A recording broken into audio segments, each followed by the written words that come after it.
Welcome, everyone. Today is July 19th, 2022. Today, we have a speaker that will share their experience, strength, and hope. Michael O. is going to be share with us for up to 30 minutes. And then shares will be timed in accordance with the number, open sharing will be timed in accordance with the members present. I'm sorry for flubbing all over my introduction, Michael, but I look forward to hearing your story. Thank you. Thank you so much. Good morning, good afternoon, good evening. I think I've covered all of the time zones that are represented at this meeting. My name is Michael O. I am a recovered food addict, and I thank you for allowing to share my experience, strength, and hope at this meeting. I'd like to give you some background about myself, brief, how I got to OA, and a little bit of my background prior to getting into the rooms. So just so you know, I have weighed as little as 8 pounds, 11 ounces. Yes, that was at birth. And as high as 313 pounds. I have lost 100 pounds multiple times because I am from the baby boomer generation, which is a whole lot easier for me to say than my actual age. I came in at a time, or I was born at a time when it was easy to obtain diet pills. So I realized at that point that I could very easily have become an addict to pills versus food. I also joined the various pay-by-the-pound clubs, the weight loss clubs. I'm a very good dieter, but I'm also very good at coming off of diets and gaining weight back very quickly. I have tried, when I say I've tried pretty much everything, I really have. The only thing I perhaps have not tried was any of the surgeries, because they were not around when I finally got into the rooms of OA. And but I did something that that I think was probably the craziest thing ever, and that was where I had the urine of pregnant women injected into me, and they told me that I would feel euphoric.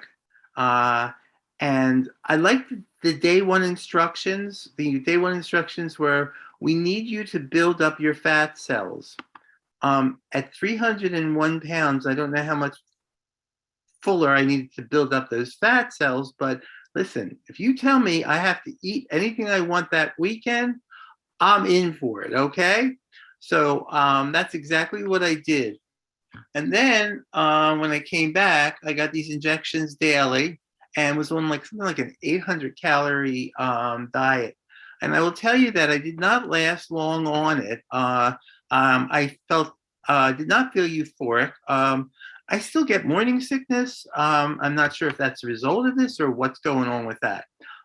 So in 2000, I came into the rooms of Overeaters Anonymous, and I came into a Friday evening meeting, and being somewhat a bit codependent, I had two of my friends came with me. Well, one never did come with me, but the other person did come with me, and it was what was known as a HOW meeting, and for me, the emphasis at that meeting was really the food plan. I'm sure that that's where my mind went. And they basically, it was, you don't eat flour, you don't eat sugar, and you don't eat volume. Well, flour, sugar, and volume were my favorite food groups. So I don't know what was left if you took that away from my meal planning. But I listened and I looked at these people, and it was something like a cult. Like everyone was so happy. They had like this glassy-eyed look, and I wanted what they had. And they all looked great. And like they would have this line, I would call it the conga line. Like they would have this line of sponsors, and the room was filled, like there was like 50 to 100 people. It was an amazing thing. And I wanted what they had, and damned if I didn't get it. And that's all I got. Because that's all I was willing to do was a food plan. Okay. Now, let me just step back a little bit. I said that I joined the pay by the pound clubs. I had joined the weight loss clubs every January when they had the promotion, and I was very successful. I lost 123 pounds, 100 pounds, 80 pounds, 40 pounds. I mean, success in that I lost the weight. At one point, I had kept the weight off, and I was actually a lecturer for the weight loss club, and I was really doing well until they introduced the concept of maintenance, and that should have been a red light to me because they said, you can have a quarter of a can I mention a food? Is that acceptable in this meeting? Yeah, okay. You can have a quarter of a piece of cake or pie. Well, that's fine, but then what are you doing with the rest of it? Not a quarter, it was an eighth, excuse me, an eighth. Well, what are you doing with the 7/8? That 7/8 is sitting there. Not in my house, it didn't, but I mean, there's 7/8 sitting there. What are you doing with that?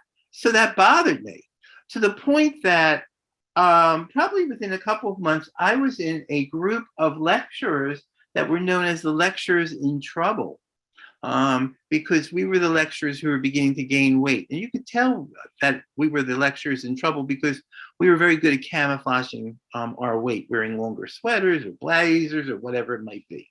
So I come into Overeaters Anonymous, and I didn't know anything about steps because, quite honestly, I would take an elevator, an escalator. I think maybe in Great Britain is called a lift. I don't know if that's correct terminology. If it's not, give me some credit for trying. I didn't know anything about steps, and I didn't want to know anything about steps. Let's be really honest, folks. You don't put step 4 on your bucket list. I want to do a step 4. That's going to be on my bucket list. No, I don't think it is, really. Let's be honest. So I avoided step 4 for probably 13 years of my time in Overeaters Anonymous. So as you can imagine, I was in and out of the rooms. I lost 80 pounds. I lost 100 pounds. I lost a lot of weight back and forth. And I was like the human yo-yo. I kept going up and down, up and down. I remember one time I almost completed a 4th step, but then I heard that I had to share it with someone. And I really didn't want to do that. Okay. What happened next was I began, I was very selective with sponsors. I wanted a particular sponsor, one who would kind of be soft and lenient towards me. And I will tell you, my first sponsor in OA was anything but. She was exactly what I needed. And I love her. And I know that she can hear me today saying that because she gave me exactly what I needed, a kick in the butt. Okay. But that wasn't good enough. I really needed somebody that I could work, I didn't know this program, but I didn't really want to know all of these steps. I didn't understand all this stuff, and I didn't really want to understand it. When I went to meetings with the big book, I didn't want to read those first 100 and some odd pages. I wanted to read all the stories, like the gory stories and what people did and all that kind of stuff. I didn't want to know about anything before that, and I didn't. So basically what happened was I didn't realize any of the spiritual and any of the emotional, any of the recovery that I'd heard so many people have. I was actually, when I was abstinent, I was white knuckling it the whole time when I was in OA. The first maybe 90 or 120 days, I was on that quote unquote pink cloud, which I figured it was probably because I ate so much sweet and low in my life that it was pink from the sweet and low wrappers and all. But I never really got into the step work and all. And there were so many things that I refused to do. I didn't want to sponsor.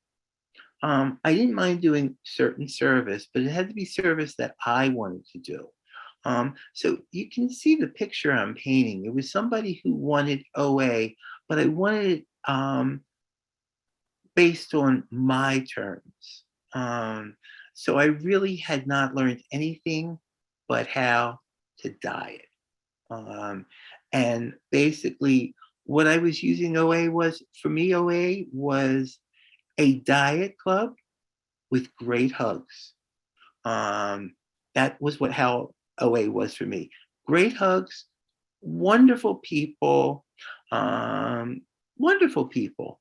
But I wasn't really doing any of the work. And if I'm not doing any of the work, I can be assured that I am going to be a resident at the Relapse Inn. And I was multiple times.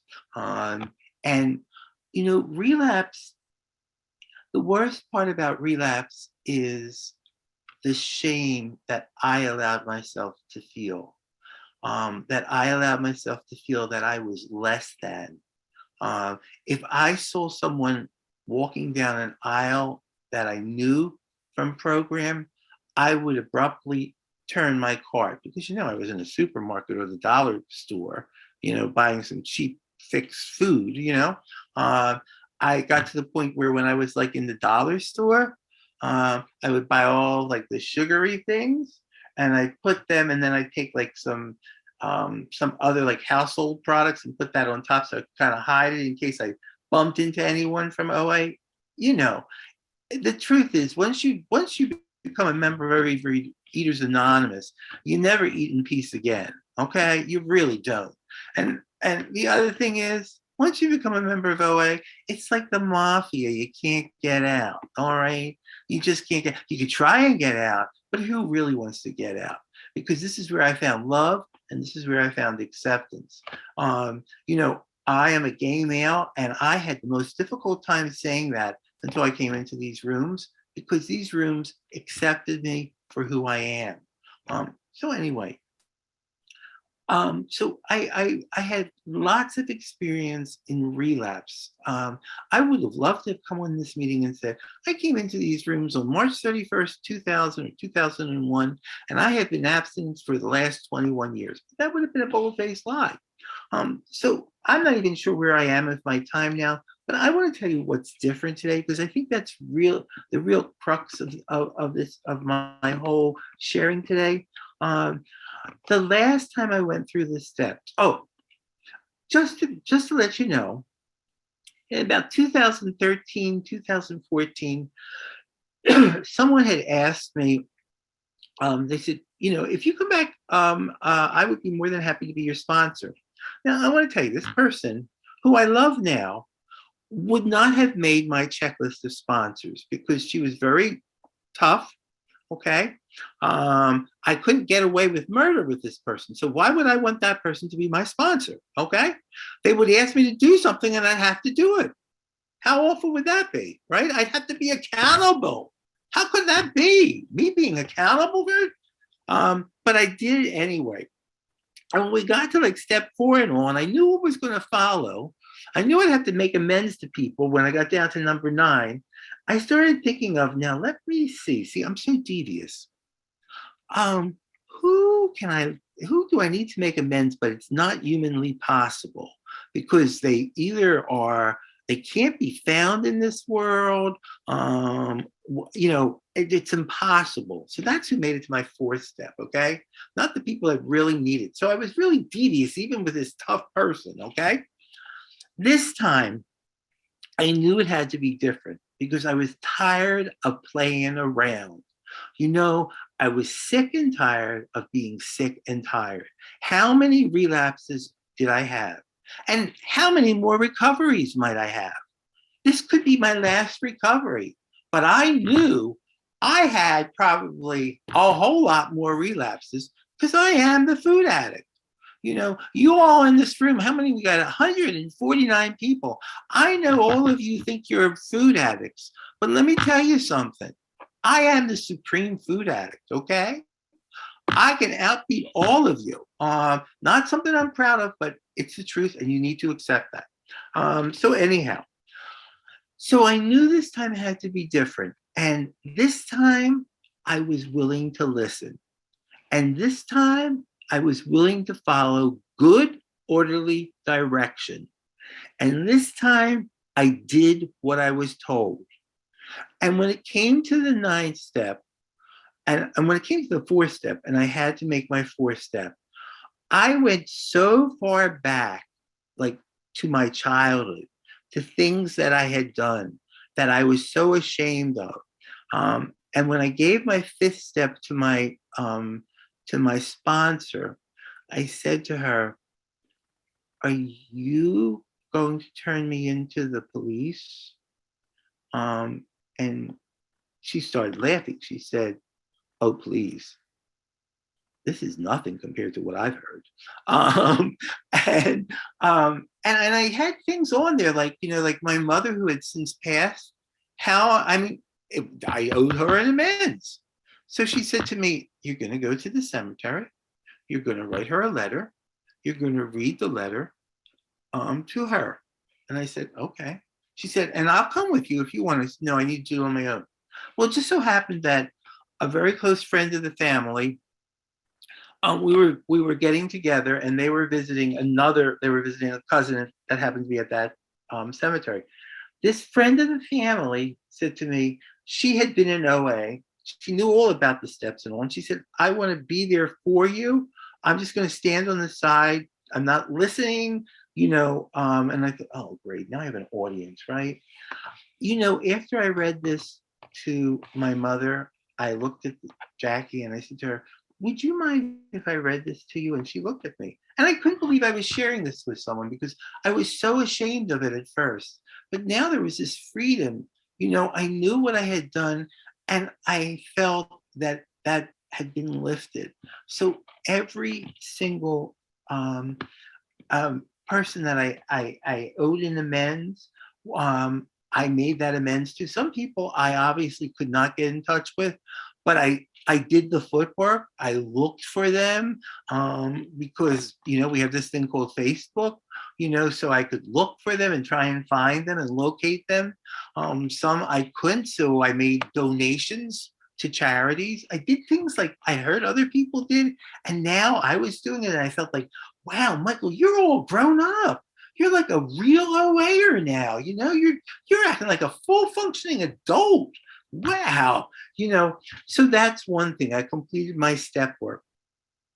The other thing is, before coming into program, I heard people talk about spirituality, and I'm not joking. I mean, I'm really being sincere. When I used to hear people talk about spirituality, I thought that I really thought of spirituality as like something like with a Ouija board, making that little thing move. That's the spirits making you move it and all.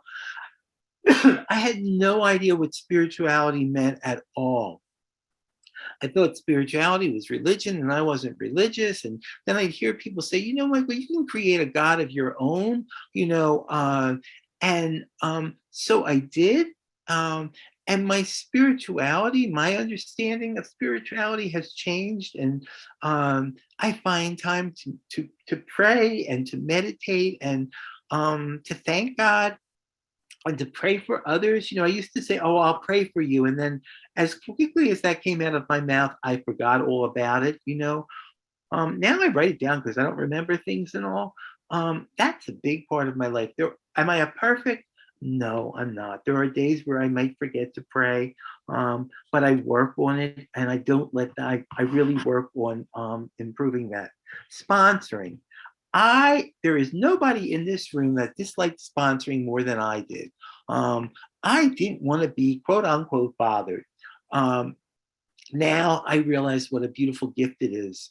And it's just sharing your experience with someone else and watching someone else grow, and being able to help them in some way, shape, or form. And it is the most beautiful gift. And I cannot believe excuse me, that I deprived myself of that beautiful gift all these many years. So I am so grateful. When somebody asks me to be a sponsor, it's almost for me, it's like somebody asking me to go out on a date. That never happens, you know. But it's just wonderful. It's a wonderful, wonderful, wonderful feeling. Service. I've always given service, but now service means doing things that maybe I might not like as much as other things. So I'm very active in our region of OA. Like right now I'm the vice chair, and I do whatever needs to be done. It's allowed me to meet other people. I retired last August, so I have that additional time, and I love it even more. Something I've shared with at other meetings is that I prior to being retired, I worked 45 years for a bank. Now, granted, I have no financial savvy at all, and if you asked me anything about finance, I would tell you I don't know anything about finance. But for the most part, most of the time, I did some training and all, and you know. One of the things that one of the expressions that I used frequently, that I didn't come up with this saying, but I mean this expression, but I love this expression is listen to learn, not to respond. And that's a big thing for me these days is just to listen, to be a good listener. That's so important because when somebody comes and talks to me from OA, whatever it is, they don't need my advice. I'm not going to tell them anything that they haven't already heard or they don't know, but they just need to hear themselves talk and they need to have a gentle, empathetic person listening. Excuse me, I'm so sorry. The other thing is, I'm a compulsive shopper. Yes, I am. And even though I found this on sale, I still think this is something that I want to be known for. So I hope you can see this. If you can't, I'm going to read it to you. It says, "Be the reason someone smiles today." You know, we take ourselves so seriously, but we don't take this disease serious enough. This disease could kill us. It could have killed me. Being over 300 pounds multiple times in my life, it could have killed me. Um, so I just want to make sure that I am in recovery today, and that's really all that I have is today. Um, and I want to make sure that when I'm with people, I bring joy into their life, that I bring smiles into their life, that that they feel happy, joyous, and free. Because I don't want to give them any kind of lectures. I don't want them to feel sad. We all felt sad before we came into these rooms. I was always depressed. I thought that for the longest time, I just didn't want to wake up. I had thoughts of suicide for so many years before coming into these rooms. And now I am so grateful that God spared me from doing anything that would have hurt me because life is beautiful. I mean, yeah, are there days that aren't great? Yeah, there are days, there are moments that aren't great. But generally, excuse me, life is wonderful. Uh, and what makes life so wonderful for me? It's recovery because I feel good about myself. I've been in therapy, not extensive therapy, but in some therapy. And I got to tell you, everything I learned in life, how to deal with people, how to, just how to feel value in life, I learned from my cats and from OA. Um, these 12 steps are a plan for living with joy. Okay. A nightly review, and it's to the point now where it's not even a nightly review. It's a minute by minute check. I check and see, have I done or said anything? Because by tonight I'm going to forget it, and I don't want to offend anyone. So I am constantly making sure that I am being kind and that I am being, compassionate, and I'm being the kind of person that my God would want me to be. So I don't know where I am with my time, but my voice is kind of busted at this point, and I think I pretty much said everything that I would like to say. So I hope I'm not leaving you in a bind with too much time left over, and I hope that I delivered on what you were hoping for. So thank you. Accomplished. Brought great joy. Thank you so much. And you reminded me of something in the big book that I wanted to just read real quick from My Chance to Live on page 317. When I am willing to do the right thing, I am rewarded with an inner peace no amount of liquor could ever provide. When I'm unwilling to do the right thing, I become restless, irritable, and discontent. It is always my choice. Through the 12 steps, I have been granted the gift of choice. I am no longer at the mercy of a disease that tells me the only answer is to drink. If willingness is the key to unlock the gates of hell, it is action that opens those doors so that we may walk freely among the living. Thank you again for sharing with us, Michael.